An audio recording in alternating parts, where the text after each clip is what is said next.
Welcome to AmidaEdutech.com. Subscribe to Amida Edutech for more updates.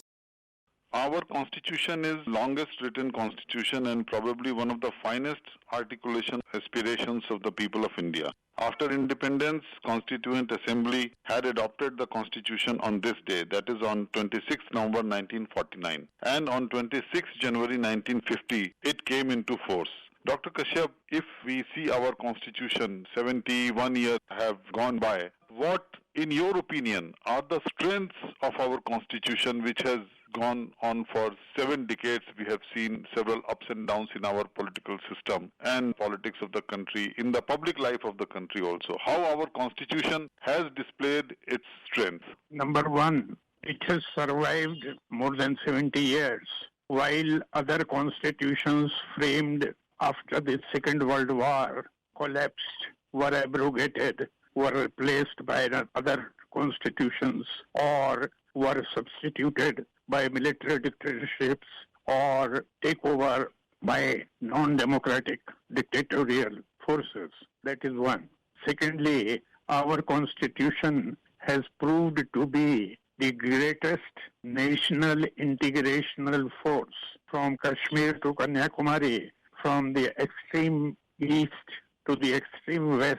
Everybody, irrespective of religion, caste or creed or political party affiliation, accepts the Constitution. Even those who indulge in unconstitutional and anti-national acts seek the protection of the Constitution in times of difficulty.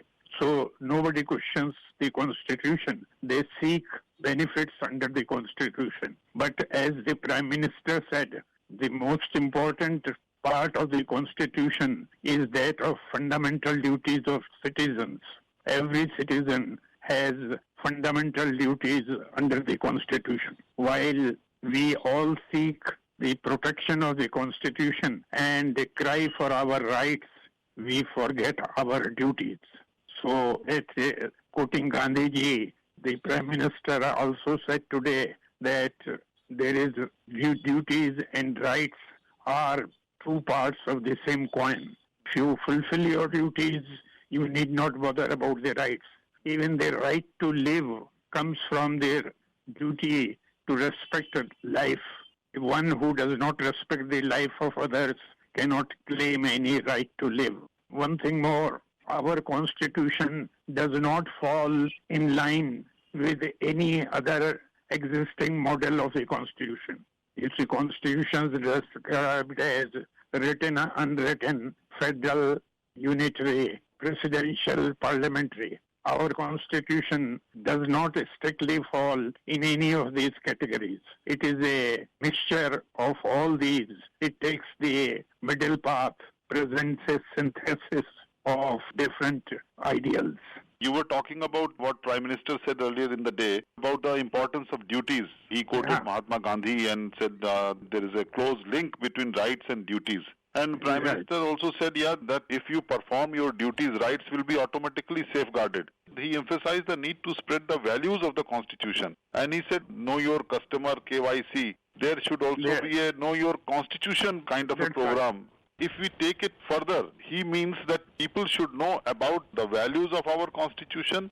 So how this kind of awareness program can be implemented? Well, I have been saying for decades, I say so in all humility, that nobody listens. The fundamental duties which the Prime Minister also emphasized, the very first fundamental duty, you know what it is? Very first fundamental duty of every citizen according to the Constitution is to abide by the Constitution and respect its institutions and its ideals and respect the national flag and national anthem. How many people in this country know this? There is tremendous constitutional illiteracy in the country. Now, beyond saying that we should know the Constitution, after all, how do the people come to know? I have been submitting that study of the Constitution or the values of the Constitution and duties under the Constitution, that should be made compulsory part of the school, college, professional institutions, educational curriculum. Without doing that, if we simply say, know your constitution, how are the people to know? Even amongst the educated, they are professionals, engineers, business graduates, lawyers, others, except in the field of law and political science. Constitution is not taught from primary to university stage. So it should be the government, if it is serious about fundamental duties, and as I said, the first fundamental duty is to know your constitution, then it should be made a compulsory subject from primary level to university level and for all professional colleges. Dr. Kashyap, even our preamble to the Constitution is so rich, so expressive and so forceful. Our Constitution is not merely a legal document. It is an important instrument which also protects the freedom in all sections of the society and provides every citizen the right of equality, which talk about so much these days. The preamble begins with the words, "We the people of India hereby resolve," etc., etc., and in the end says, "Assuring the dignity of the individual and unity and integrity of the nation, hereby adopt, enact and give to ourselves this constitution." So the first point emphasized is by the constitution makers is that they are doing so in the name of the people of India. We the people of India give to ourselves this constitution. So the real sovereign powers vest in the people. We believe in democracy, and democracy means that power belongs to the people. Can we say that the people today feel empowered after the constitution came into force? The people become important only at the time of election. Otherwise, no powers belong to the people. I just refer back to what Prime Minister said in his address to the presiding officers at Kevadia today. He referred to the emergency, saying that in 1970s there was an attack on the dignity of separation of powers. I would like to ask you, there is very clear distinction of separation of powers, our scheme of governance, how our country is governed. So probably taking hint or indication a step further, you think there have been instances where the polity or whether we have failed the constitution, we have not been able to live up to the ideals and principles which our constitution wanted us live up to those levels. Probably was that a reference to the 70s? Yes and no. The constitution, one way of defining the constitution is or has been that constitution establishes the organs of the government, the legislature, the executive and judiciary, and it defines and delimits the powers of each organ. It defines and delimits the jurisdiction limits of each organ. As I see the Prime Minister's reference to the rights and duties of the three organs and relationships between them, which was the main subject at the presiding officers conference, then I see that the reference is to each organ of the state, executive, judiciary and legislature, sticking to its own jurisdictional limits, performing its responsibilities and its duties without crossing the Lakshmana Rekha, without crossing its own jurisdiction limits. While we have seen several instances where the jurisdictional limits have been crossed, I hate to mention on the Constitution Day the way the judiciary, in the name of the creative jurisprudence, have very often crossed limits and have assumed to itself powers which belong only to Parliament. Lok Sabha Speaker Mr. Om Birla has today written an article in a leading newspaper. He has said that our constitution, along with the fundamental rights, also imposes a number of fundamental duties on its citizens. And he talked about basic norms of democratic conduct and behavior, as rights and duties go hand in hand. And we have our rights and they will always remain with us. But if we as citizens are able to adhere to our duties and act accordingly, this century will certainly be the century of India. Dr. Kashyap, if you as an expert, if we look back at our constitution, how do you think we can attract, young minds, young thinkers? The very first fundamental duty of every citizen is to know the Constitution, to abide by it. Now, how do you abide by the Constitution, even in a situation where the educated also do not know the Constitution? So it is important to know the Constitution for understanding what are the ideals and values of the Constitution, what are the characteristics of the Constitution, what are the duties of citizens under the Constitution. Without including it in the educational curriculum, there is no other way to teach even the educated the fundamental duties or information about the Constitution. Till 5 years ago, this day, 26th November, was observed as National Law Day because Supreme Court Bar Association in 1979 made a resolution to this effect. But the Modi government decided 5 years ago in 2015 that, 26th November should be observed as Constitution Day.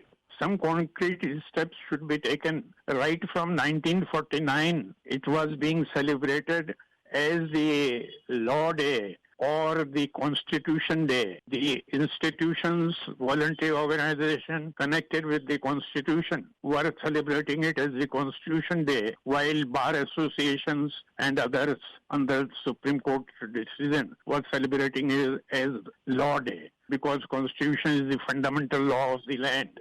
But as you rightly said, in 2015, the government of India, even though belatedly decided that should be celebrated as a national festival all over the country as the Constitution Day. So I think that was a right step. But my submission is that it should not only be a part of celebrations, it should tell us to do something concrete about spreading awareness of the Constitution. Merely holding seminars, meetings, or lectures will not help unless it is made a compulsory part of the school, college. And the Prime Minister also referred to the duties expected of schools and colleges in this regard. But it should be laid down as a compulsory part of the school, college, and professional institution curriculum. Dr. Kashyap, Prime Minister also very briefly referred to the resilience of our Constitution. And if you look at the ground realities, you see the American presidential election where bitter tussle is on between the incumbent and Joe Biden, who Democratic Party candidate who has won the election. The principle of peaceful transfer of power in the world's oldest democracy, and in India we have world's largest democracy. We have seen very peaceful transition and transfer of power, elections after elections. Earliest signs of democracy were to be seen in ancient India, even much before the Greek city-states to which democracy is attributed by Western scholars. We had in our country democratic republics, a large number of them. Sri Aurobindo refers to several democratic autonomies all over the country, united by a single thread of unity of the nation. So I do not believe that America is the oldest democracy. If you have to look to the most ancient and oldest democratic institutions, you have to go back to Indian history. Even Rig Veda, which is said to be the earliest document available, refers to Sabha and Sammiti. And Atharva Veda refers to Sabha and Sammiti. But apart from this, the point you are raising is very relevant in the sense that it is not only that our elections have been almost entirely fair and accepted as such, but there has been, as you rightly said, peaceful transfer of power, which all democracies in the world, even the modern democracies, cannot claim. And most recently, we saw the tussle going on in the United States. You are very right in saying that we had peaceful transfer of power every time. Thank you, Dr. Kashyap, for enlightening us on all these aspects of our Constitution.